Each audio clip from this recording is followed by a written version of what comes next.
never trust anybody. He betrayed his brother for the king's crown. In the powerful kingdom of Rwanda, there was a saying the elders often whispered to the young. The most dangerous enemy is not the stranger outside the gate, but the brother standing beside you. For many years, people believed this was only an old proverb, until the day a man betrayed his own brother for a crown. And by the time the truth was revealed, it was already too late. Long before the tragedy, there lived two brothers who were admired across the kingdom. The older brother was Prince Adisa. He was calm, wise, and respected by the people. From a young age, he showed the qualities of a true king, fair, patient, and compassionate. The younger brother was Prince Kade. Kade was brave, charming, and incredibly intelligent, but deep inside his heart lived something dangerous: ambition. Their father, King Olabisi, ruled the kingdom with strength and wisdom. The people loved him, but he was growing old. Everyone knew that one day soon, the throne would pass to his eldest son, Prince Adisa. And this was the beginning of the problem. Because although Kade loved his brother, he loved power more. At first, Kade hid his feelings. Whenever the people praised Adisa, he smiled politely. Whenever the king spoke proudly about Adisa becoming the next ruler, Kade clapped with everyone else. But every night when he was alone in his chamber, anger slowly grew inside him. Why him, he often whispered to himself. I am just as capable, maybe even better. But the law of the kingdom was clear. The firstborn son always inherited the crown, no exceptions, unless something happened to the heir. One afternoon, the king announced an important mission. A powerful neighboring kingdom had requested a royal representative to negotiate a trade alliance. It was a dangerous journey through forests filled with bandits. The king chose Prince Adisa to lead the mission, but Adisa insisted on bringing his brother along. Father, Adisa said, Kade is brave and wise. His counsel will help me. King Olabisi agreed, and just like that, the two brothers prepared to travel together. Neither of them knew this journey would change everything. For days, they traveled through thick forests and vast plains. At night, they shared stories beside the fire. They laughed like they had when they were children. For a moment, it seemed nothing could break the bond between them. But Kade's mind was already working. He had been thinking about the throne for months, and now they were far away from the kingdom, far away from witnesses. On the seventh night of their journey, they camped near a deep cliff overlooking a river. The moonlight reflected on the water below. Adisa stood near the edge, admiring the peaceful view. Brother, Adisa said warmly, when I become king, I want you beside me. You will help me rule. Kade walked closer slowly. His heart pounded loudly in his chest. This was his moment.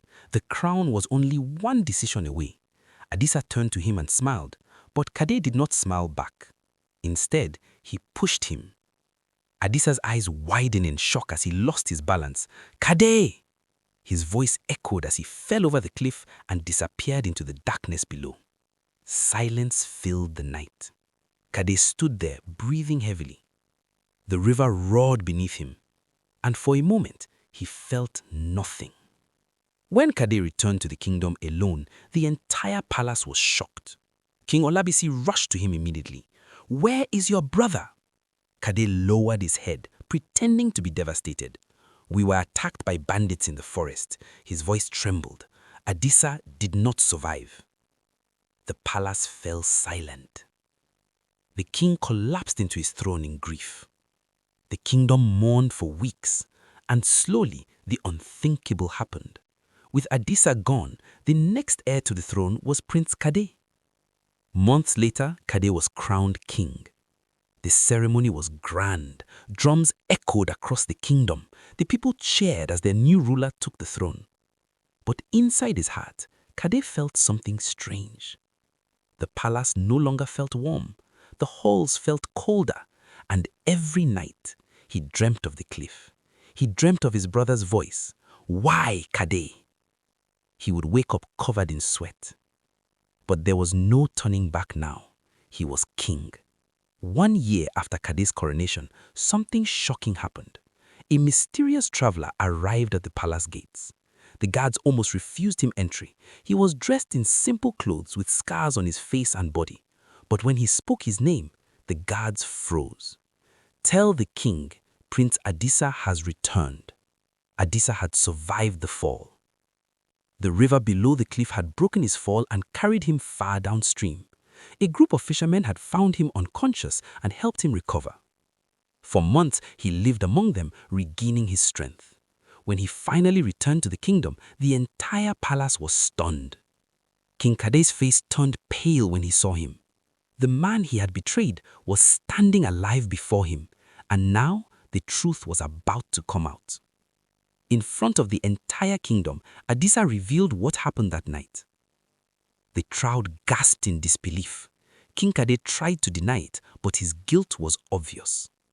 The elders of the kingdom gathered to make a decision. After hours of discussion, they spoke their final judgment.